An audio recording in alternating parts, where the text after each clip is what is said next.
So we're eager to visit with you today. We want to help you to understand that the laws of physics that you understand, like the law of gravity, which is consistent, you don't have to go to a school about gravity. They don't say to you in your first days in school, you know, if you don't come to this class, you could fall up. Many children are missing because the law is consistent. It works the same for everyone, and you learn to utilize the law to your advantage. And the law of attraction is such a law. It is utterly consistent. It never makes an exception, and it never makes a mistake. So you have to figure out how to work within the laws of the universe.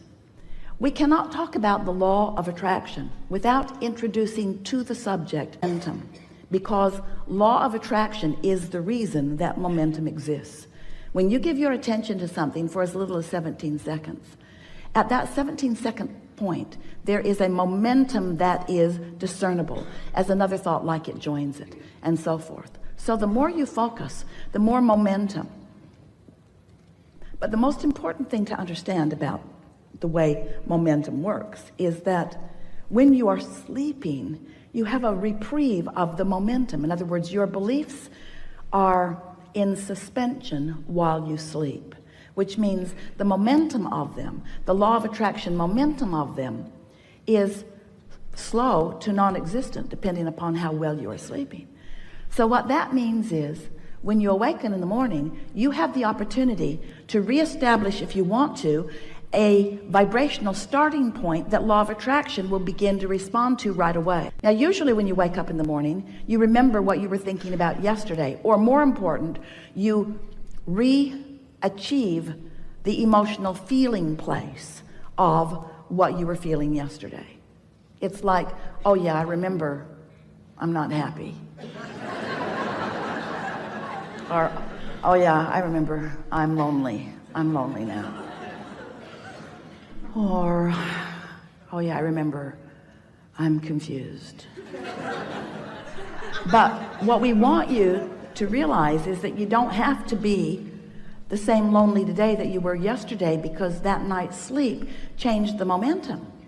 But when you wake up in the morning and you deliberately, and you do, call those same people, talk about those same things, focus in the same ways, you reactivate your vibration much as it was before. But you do not have to do that. And that is the most important thing. We want you to realize that you are at a new starting point in every moment.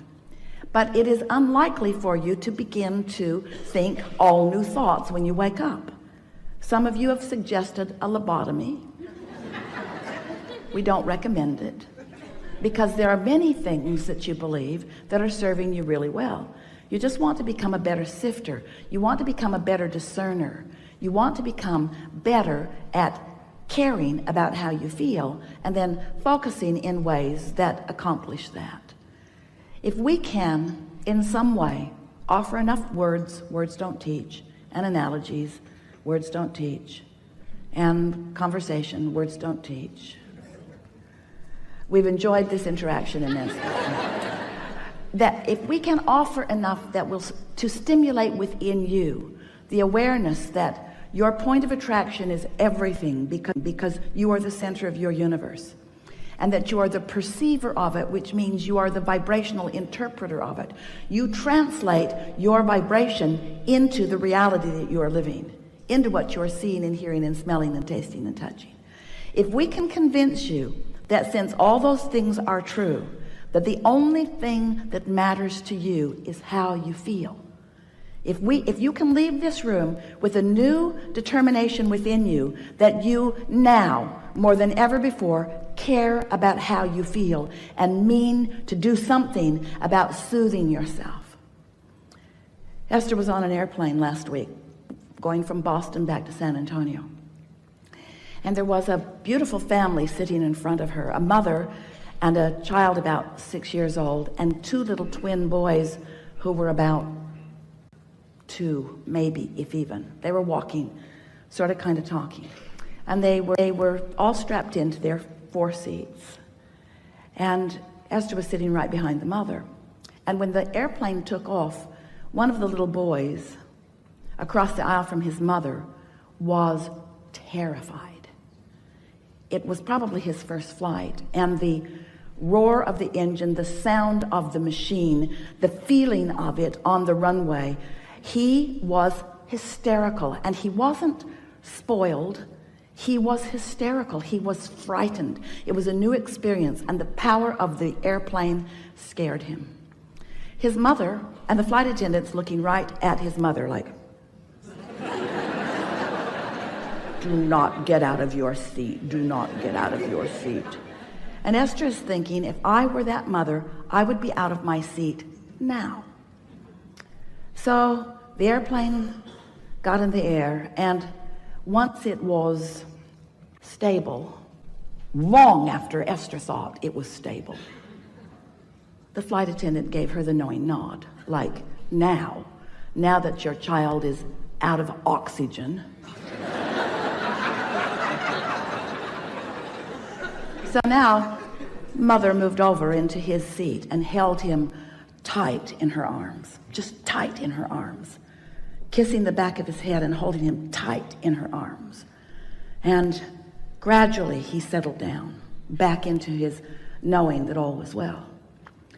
And Esther watched that, and she said to her friend sitting next to her, I want to do that with everyone on the planet. I want them to sit on my lap, and I want to hold them in my arms, and I want to say, it's okay. It's okay. Everything's okay. Everything's okay. Everything's okay. She wants to do it to herself. She wants to soothe herself of attraction that allows her what she wants and deserves. She wants you to be soothed into a point of attraction that allows you what you want and deserve, because that is the only missing factor. How you feel. If you're terrified, if you're angry, if you're resentful, if you're depressed, if you're aggravated, if you're overwhelmed, those negative emotions are you beating up on you. Now it doesn't feel like that to you. It feels like somebody else is doing it. Esther was pretty mad for a minute at the flight attendant who was just doing her job.